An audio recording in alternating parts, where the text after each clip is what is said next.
Au Soudan du Sud, les séquelles de la guerre civile sont encore profondes, notamment pour les victimes de violences sexuelles. Parmi elles, Abouk Boal, mère de 6 enfants qui lutte pour reconstruire sa vie à Bor, à 183 km de la capitale Juba. Abouk fait partie de la soixantaine de participantes à un atelier dédié à l'autonomisation socio-économique. Depuis cet incident, j'ai souffert d'une détresse psychologique profonde.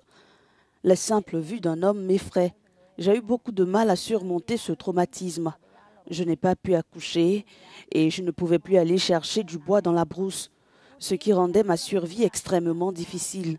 Je dépendais entièrement de la collecte de bois, de chauffage pour vivre.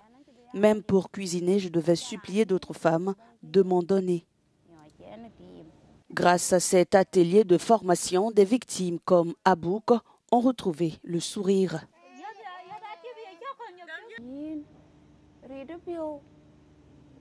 En 2018, j'ai bénéficié d'une formation des Nations Unies en couture et en fabrication de savon. Grâce à cela, j'ai pu produire du savon et le vendre à des restaurants.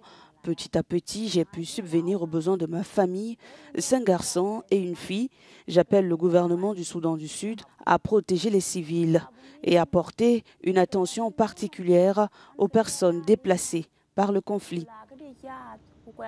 En plus de la formation professionnelle, cet accompagnement offre des soins médicaux, un soutien psychosocial et une aide juridique. Cette aide a eu un véritable impact. Au départ, les survivantes n'étaient pas prêtes à raconter leur histoire en public. Aujourd'hui, elles sont capables de dire « voilà ce que j'ai vécu » et même de conseiller d'autres personnes. C'est un pas immense vers la guérison.